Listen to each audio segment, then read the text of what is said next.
There's a type of person who moves through chaos like water around stone. You've met them. The coworker who stays eerily composed when the project implodes. The friend who shrugs off insults that would send you spiraling for days. The stranger in traffic who waves apologetically when you're the one who cut them off. You're in the grocery line.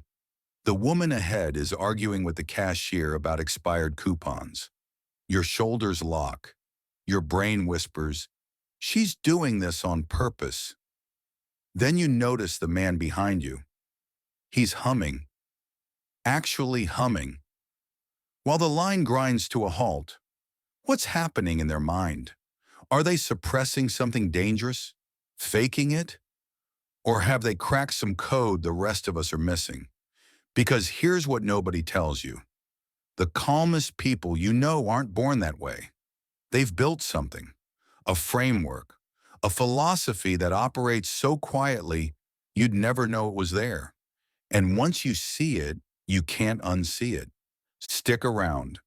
By the end of this video, you'll have a 30-second drill that can interrupt anger before it takes over.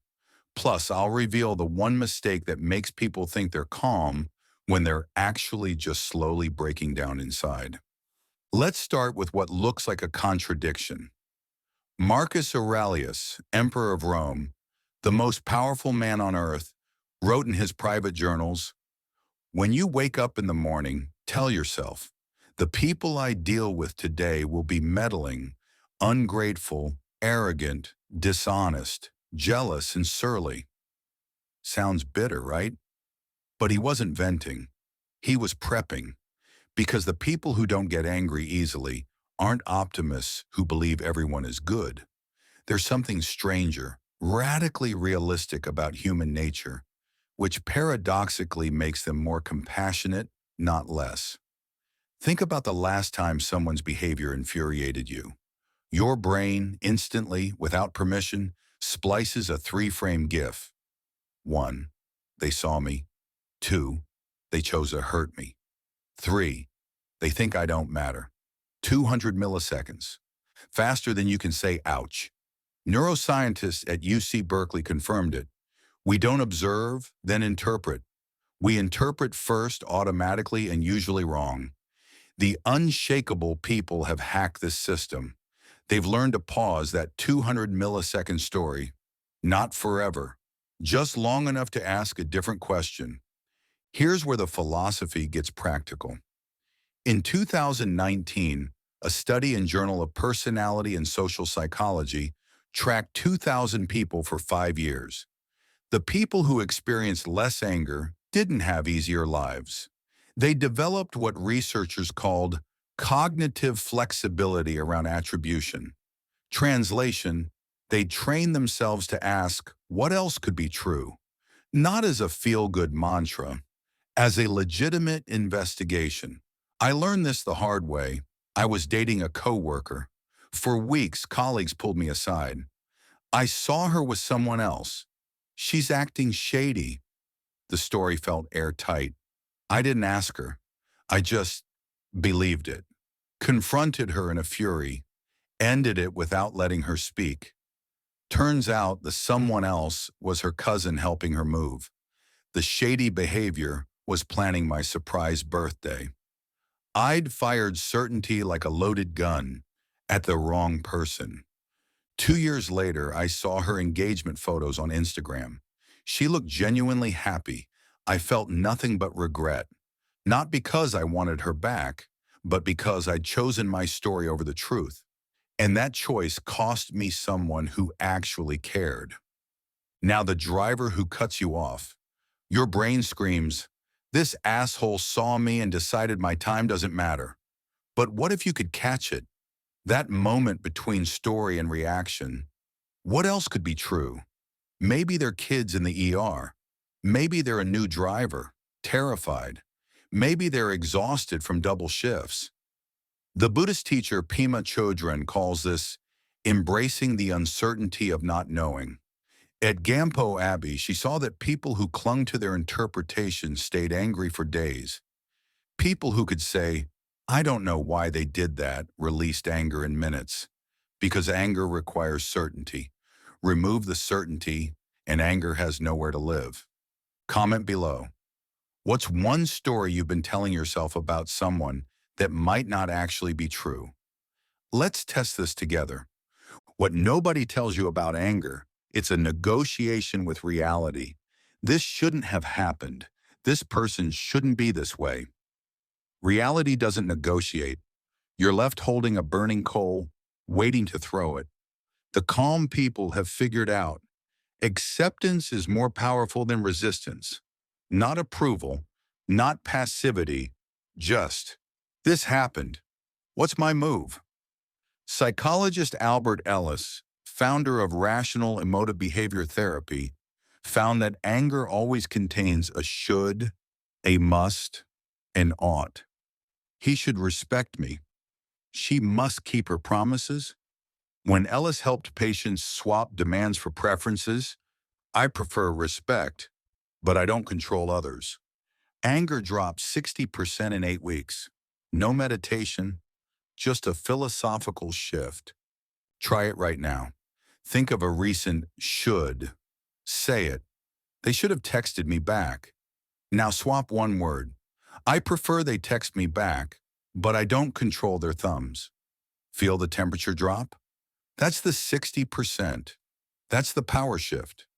The Stoic slave-turned-philosopher Epictetus put it simply, some things are up to us and some things are not up to us. But here's where it gets dangerous. There's a version of calm that looks exactly right from the outside, but is actually toxic from the inside. I've watched people who thought they'd mastered this philosophy. They didn't react to anything, never got upset, seemed completely unshakable. Then one day, explosion over something tiny, or worse, they just disappeared. Quit their job without notice, ghosted everyone, started over somewhere new. Because they weren't calm, they were buried alive under unexpressed boundaries. The difference between healthy calm and slow-motion breakdown? It's a single question most people never ask themselves. I'll tell you what it is in just a minute. But first, you need to understand why expectations are secretly controlling your life. The calmest person you know has done something you haven't. They've grieved their expectations. Every time you expect the world to be fair, you're using childhood logic that doesn't match reality. Psychologist David Burns found that low-anger people had done an expectation inventory. They literally listed every invisible rule they carried, then chose which to keep. One participant wrote her rules on index cards. Rule number 17. Friends should remember my birthday without Facebook. She read it aloud, tore it in half, buried the pieces in a houseplant. The plant died. The rule died with it.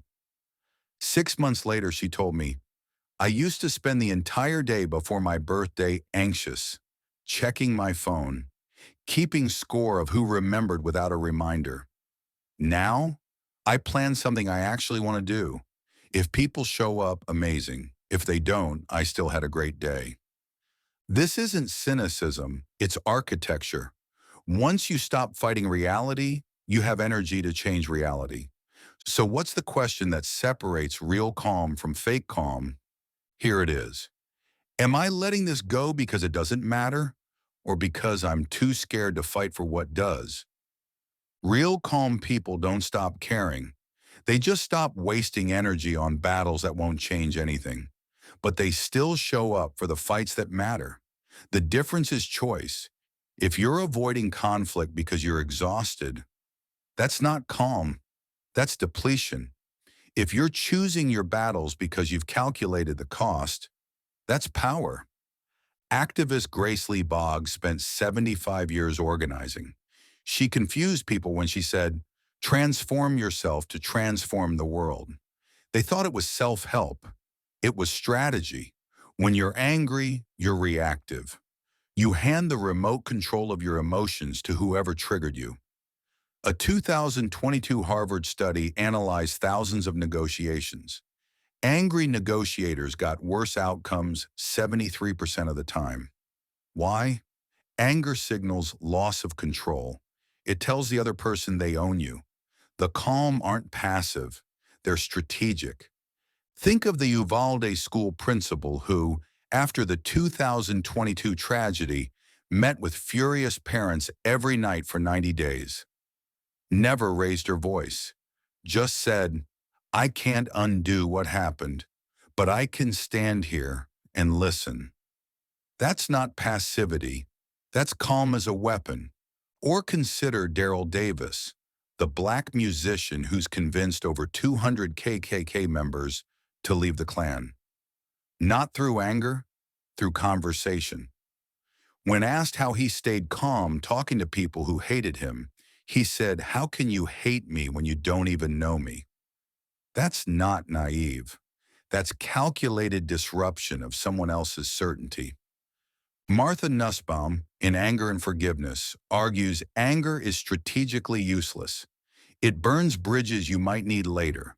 It narrows focus when you need peripheral vision. So how do you build this? 3 practices separate the calm from the reactive. 1. Meta-awareness.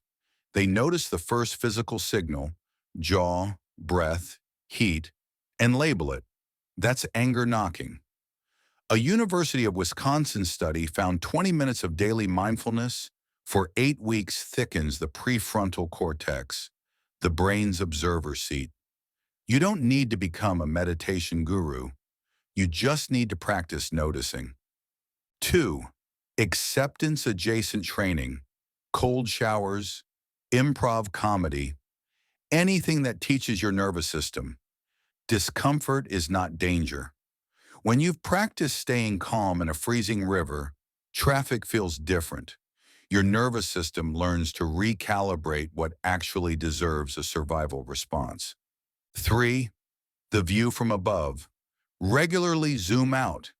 Will this matter in a year? In 10? Viktor Frankl, Holocaust survivor, watched prisoners who found meaning independent of their conditions. They couldn't control the camp, but they could control their response. That identity couldn't be taken. Quick pause. Grab your phone right now. Set a 30-second timer. I'll wait. 3-second pause. Ready? Let's go. Tonight, try the 30-second drill. Replay your last anger. Name the body signal. Was it your jaw, your chest, your fists? Ask, what else could be true? Zoom out. 1 year from now, will this matter? Then, and this is crucial, ask yourself, is this worth my energy or am I just performing certainty? Do it daily for a week. Your brain will automate the pause. Drop a comment when you try this. Tell me which body signal you notice first. I read every single one. Here's what I've learned about people who don't get angry easily. They're not saints. They're not numb.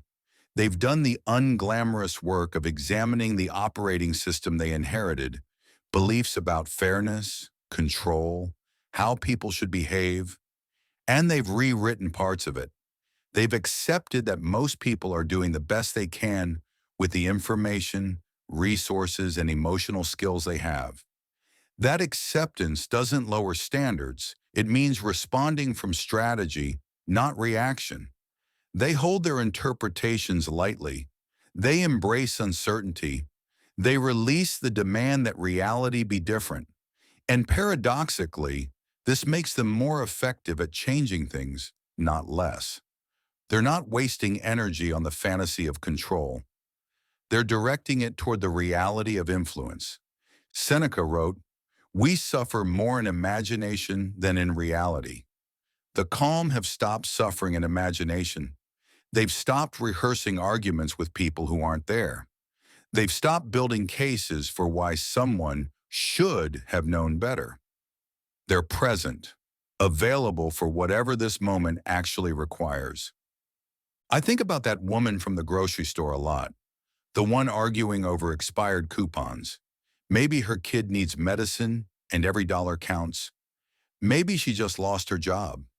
Maybe she's hanging on by a thread and that coupon was the last thing she could control. I don't know, and that's the point. The guy humming behind me didn't know either, but he'd made peace with not knowing, and in that peace, he'd found something the rest of us are still searching for. Freedom from the exhausting work of being certain about things we can't possibly know. The invitation isn't to become emotionless. It's to become more honest about what you can control, more humble about your interpretations, and more strategic with your energy. Because in the end, the calmest people you know have asked themselves a question you might never have considered. What if staying calm isn't weakness, but the ultimate power move? So the next time you see that person, the one who doesn't flinch, don't just admire them. Walk up, ask, what's the story you don't tell yourself when someone cuts you off? Then listen, because the calmest people you know, they're not keeping secrets. They're just waiting for someone curious enough to ask. If this landed for you, hit like and subscribe, then try the drill tonight. And if you want to go deeper, I've linked a video in the description about the 3 types of anger most people don't recognize in themselves. It's eye-opening. The next time someone cuts you off, you'll know exactly what to ask yourself. See you in the next one.